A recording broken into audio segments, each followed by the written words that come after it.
Hello नमस्कार साथियों, मैं आपका अपना दोस्त नीरज आप सभी का स्वागत करता हूं आपके अपने यूट्यूब चैनल नीरज स्टडी 01 में। उम्मीद करता हूं आप लोग मस्त होंगे, स्वस्थ होंगे। एग्ज़ाम भाई बिल्कुल सर पे आ गया है। 17-18 तारीख को आपका एग्ज़ाम है। बहुत कम समय आपके पास जो है बचा हुआ है। जो बच्चे अपनी पढ़ाई कर रहे हैं डेली, जिस जो भी उसने उन्होंने अपना टाइम बना रखा है, वो उसी टाइम के अकॉर्डिंग अपनी पढ़ाई को करते रहें। यही समय है आपके रिवीजन का, आपकी तैयारी का। और इसमें जो है मैं आपके लिए मोस्ट मोस्ट इंपॉर्टेंट टॉपिक बार-बार लेकर आ रहा हूँ, छोटे-छोटे टॉपिक जिनसे 1 से 2 क्वेश्चन आपके एग्ज़ाम में पूछे जाते हैं। आपको पता ही है आपके एग्ज़ाम में एक-एक क्वेश्चन का कितना महत्व है, ठीक है? तो एक क्वेश्चन यदि किसी बच्चे से आगे निकल जाते हैं तो आप जो है बहुत ज़्यादा आगे निकल जाते हो। तो आज का टॉपिक रहेगा वो रहेगा विराम चिन्ह। विराम चिन्ह का टॉपिक जो है आज हमारा पूरा जो है रहेगा। इसके बारे में थोड़ा-सा पढ़ेंगे, बताएँगे। मैं आपको बता दूं टॉपिक बहुत ज़्यादा छोटा है, लेकिन इससे आपके एग्ज़ाम में 1 से 2 क्वेश्चन पूछे जाते हैं हर बार। और इस बार भी यदि आप ये क्लास कर लेते हैं, यदि आप डिटेल में और क्लास चाहते हैं ना, डिटेल में विराम चिन्हों के बारे में पढ़ना, तो मैंने 25 क्लास लगाई हैं। उनमें विराम चिन्ह को मैंने डिटेल में बिल्कुल पढ़ाया है, वो भी आप देख सकते हैं। यदि आप डिटेल में भी नहीं देखना चाहते और यही क्लास देखना चाहते हैं, तो इस क्लास से आपको 1 से 2 क्वेश्चन जो है आपके एग्ज़ाम में मिलेंगे। ये मेरा आपसे वादा है। तो सभी लोग जो है एक बार क्लास को लाइक करेंगे और क्लास को शेयर करेंगे। चलें, देखो, विराम का अर्थ है ठहरना या रुकना। जिस तरह हम किसी काम को करते समय बीच बीच में रुकते हैं फिर आगे बढ़ते हैं, वैसे ही लेखन में भी विराम की आवश्यकता पड़ती है। अतः पाठक के मनोविज्ञान को ध्यान में रखते हुए भाषा में विराम का उपयोग आवश्यक है। श्री कामता प्रसाद गुरु के अनुसार विराम चिन्हों को अंग्रेजी से जो है लिया गया है। ये पूर्ण विराम को छोड़ शेष सभी विराम चिन्हों को अंग्रेजी से संबंध करते हैं। देखो, कुल मिलाकर श्री कामता प्रसाद गुरुजी हैं, उन्होंने बताया कि विराम चिन्ह जो लिए गए हैं कहाँ से, वो अंग्रेजी से लिए गए हैं।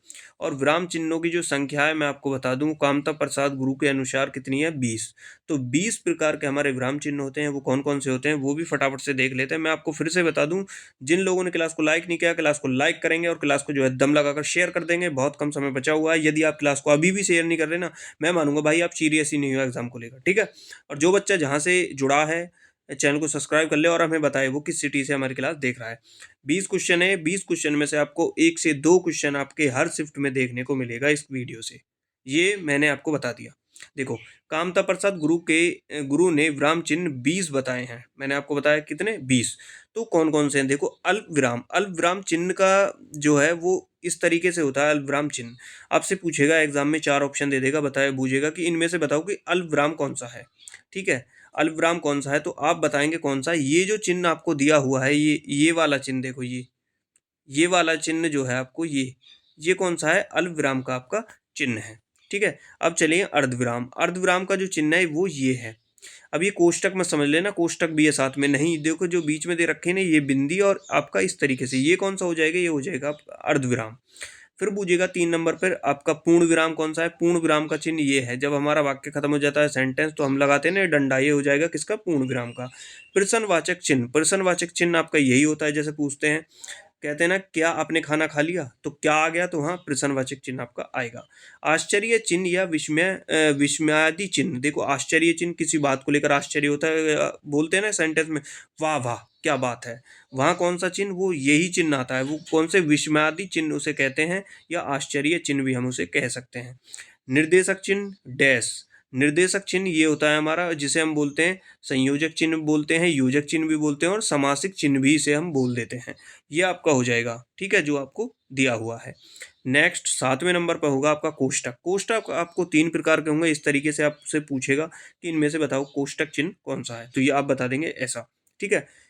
अवतरण चिन्ह, अवतरण चिन्ह कौन सा है, वो ऐसा है। अवतरण चिन्ह देखो ऐसा है, सही से देख लेंगे इन चिन्हों को ध्यान से। एक इस तरीके से है ऊपर से और एक हो जाएगा यहाँ से, ये हो जाएंगे कौन से, अवतरण चिन्ह। एक है उद्धरण चिन्ह। उद्धरण चिन्ह आपके कौन से हो जाएंगे, वो हो जाएंगे 2। ये जो आपको दे रखे हैं ये हो जाएंगे उद्धरण चिन्ह, ठीक है? और 9वें नंबर पर आता है, वो आता है आपका उप विराम, जिसे बोलते हैं अपूर्ण विराम। जो ये 2 बिंदी सी हैं, ये इसका चिन्ह हो जाएगा, ठीक है? विवरण चिन्ह, विवरण चिन्ह कौन से हो जाएंगे, ये हो जाएंगे, जैसे विवरण करते हैं ना आप, जैसे हेडिंग डालते हो तो उसके बाद ये चिन्ह लगाते हो, ये होते हैं कौन से, विवरण चिन्ह।